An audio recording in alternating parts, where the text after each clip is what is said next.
There are only three kingdoms: animal, vegetable, and mineral. Maybe this little thimble belongs to a kingdom all of its own. The fourth kingdom. The kingdom of plastics. Plastics? Banyak alasan mengapa plastik menjadi salah satu bagian yang tidak bisa terpisahkan dari peradaban manusia modern. Murah, tahan lama, dan praktis. We use plastics in every aspect of our lives. Engineering, the home, decoration, medicine, art, and games. Segala macam alasan mendukung terciptanya plastik. Plastics come from many different raw materials. Saat itu, penggunaan kantong kertas dianggap membahayakan lingkungan. Semakin banyak kantong kertas, semakin banyak pohon yang ditebang. The demand for a wood that will not rot, that termites will not eat, that fire... Plastik ini adalah benda yang relatif baru ditemukan oleh manusia, kemudian baru dibuat secara masif itu mulai dari tahun 1950-1960. Produksinya kalau kita bandingkan sekarang itu 20 kali lipat lebih kecil. Sekarang itu adalah zaman plastik. Karena apa sih nggak pakai plastik? Mulai dari kacamata saya plastik, baju kita kebanyakan plastik, apapun kayaknya itu udah plastik itu.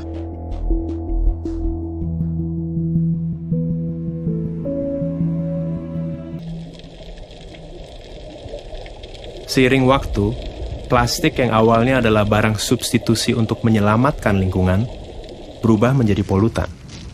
Tentu hal itu terjadi karena penciptanya, kita, manusia. Plastik mendominasi jenis sampah di masyarakat, mulai dari kantong plastik, gelas plastik, sedotan plastik, styrofoam, bungkus mie instan, pembungkus makanan ringan, produk-produk sachet, minuman sachet, shampoo sachet, sabun sachet. Kita di Indonesia permasalahan paling besarnya mungkin di single use plastik. Alasan dari para industri yang menjual produk-produk dalam sasetan itu adalah karena daya beli masyarakat di Indonesia yang lemah. Karena ketika dijual dalam bentuk langsung 500 gram, mereka nggak sanggup beli. Indonesia ini unik banget, karakter sampahnya ini berbeda satu daerah dengan daerah yang lain.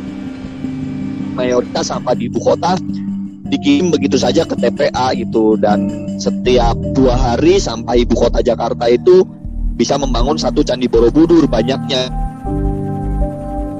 Sifatnya yang sangat sulit terurai, pelan-pelan menjadikan plastik sebagai penghuni tetap bumi.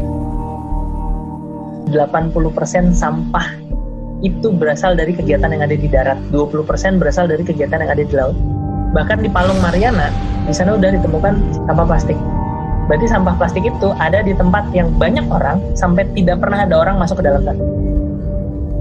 Plastik yang manusia gunakan untuk membungkus dan memberi umur yang lebih panjang bagi makanan mereka, kemudian menyelinap masuk ke piring mereka. Tanpa sadar, manusia juga menimbun plastik berukuran mikroskopik dalam sistem pencernaannya. Kita baru aware terhadap polusi plastik itu mungkin baru tahun 2000-an lah gitu, di mana laut kita ternyata ada 5 triliun pieces plastik dan kemudian ada lebih dari 250.000 ton plastik gitu di laut, yang kemudian ini akan terakumulasi di biota-biota yang pada akhirnya dikonsumsi oleh manusia. Mikroplastik ini itu udah sampai masuk di plankton gitu. Zooplankton dimakan oleh ikan yang lebih besar, kemudian ikan yang kecil itu kemudian dimakan sama yang lebih besar lagi, pada akhirnya ditangkap oleh nelayan kita, dan kemudian ada di pasar ikan kita, pada akhirnya ada di meja makan kita gitu, ikan itu gitu. Nah kalau misalnya itu sudah dimakan, itu justru malah lebih bahaya. Ada yang namanya nanoplastik lebih kecil dari 1 mikron, itu bisa langsung masuk ke serap ke saluran darah. Bila itu terjadi, bisa masuk ke saluran sistem saraf pusat, dalam hal ini adalah otak. Manusia mulai sadar, bom waktu bernama plastik sudah berdetak sejak awal diciptakan. Mereka mencari cara untuk menjinakkan bom waktu ini, atau setidaknya melambatkan waktu. Yang justru harus kita lakukan adalah kita mencari bahan pengganti yang kuatnya sama seperti plastik, yang fleksibelnya sama kayak seperti plastik, tetapi dia ramah lingkungan. Dari 7 spesies plastik yang hanya bisa di-recycle tuh hanya 2. Nah, ketika itu kotor, jorok, satu kontainer yang ternyata tercemar oleh bahan yang tidak bisa di-recycle, akhirnya nggak bisa di-recycle gitu. Ends up-nya di penimbunan gitu, pembuangan sampah, karena nggak bisa di-recycle. Atau kemudian karena nggak bisa di-recycle, yaudah gue bakar aja insenerator.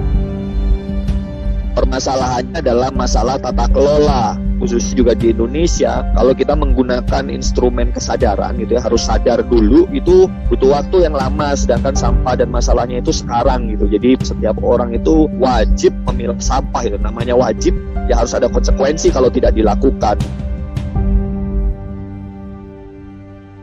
Gubernur DKI Jakarta Anies Baswedan mengeluarkan peraturan gubernur tentang larangan penggunaan kantong plastik. Larangan penggunaan kantong keluarkan plastik. Peraturan gubernur tentang pelarangan penggunaan plastik. Pergub larangan penggunaan kantong plastik sekali pakai untuk larangan regulasi gaya hidup baru dan slogan-slogan tentang bahaya plastik terus didengungkan agar umat manusia punya satu pemahaman yang sama tentang plastik. Sampai bahkan kadang berdengung dan terdistorsi dalam jargon dan slogan yang kosong. Pasca 1 Oktober, penggunaan kantong plastik Greenwashing. trennya? Apakah meningkat, menurun, atau seperti apa? Manusia mana sih yang nggak pakai plastik? Kayaknya nggak ada. Jadi yang harus kita lakukan duluan adalah kita menutup keran dari sampah plastik, sumber sampah plastik. Dengan cara kita mengurangi konsumsi plastik itu, terutama konsumsi plastik yang sekali pakai. Baik mana antara daur ulang dengan buang sampah sembarangan, ya tentu baik daur ulang. Tetapi daur ulang butuh proses.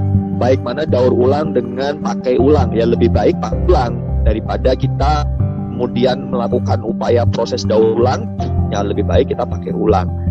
Nah, dari mana lebih baik mana pakai ulang dan reduce atau pengurangan, ya lebih baik pengurangan juga itu. Dan ini sangat erat kaitannya dengan pola hidup dan keputusan konsumsi kita itu ya, bagaimana kita memilih barang, bagaimana kita memilih produk pada saat kita mau melakukan belanja, jangan sampai kita menghasilkan sampah gitu. Tahun 2050 kita akan susah-susah kemana-mana, kita ngambil ikan, dibuka isi perutnya isinya plastik, yang ujung-ujungnya itu karena kita. Makanya kita harus berbuat sesuatu supaya sampah plastik ini tidak kembali lagi ke manusia. Yang paling bagus ya, saya akan menjaga lingkungan karena lingkungan ini akan kita wariskan ke anak cucu kita, ke keturunan kita. Pilihannya ada di kita.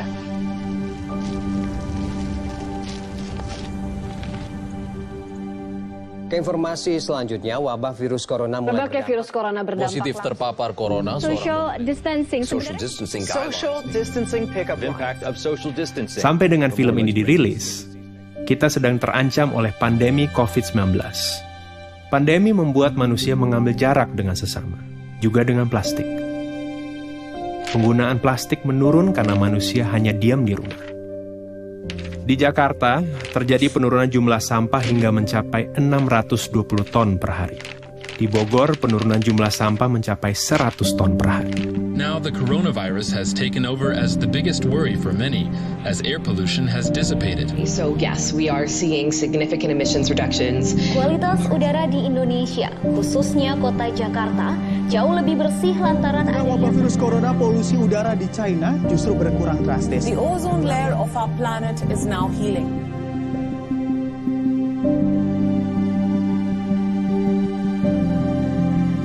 Namun bagaimana setelah pandemi ini usai? Nah, kalau saya berpikir, nanti kalau saya sudah mati, kemudian nanti ditanya malaikat, kamu dulu ngebuang sampah berapa banyak nih? Ini akibatnya loh, nanti jangan-jangan dikasih lihat, oh ini sampah yang sudah saya buang sembarangan ke sungai, nanti dimakan sama ikan ini. Waduh, kayaknya dosa saya banyak nih.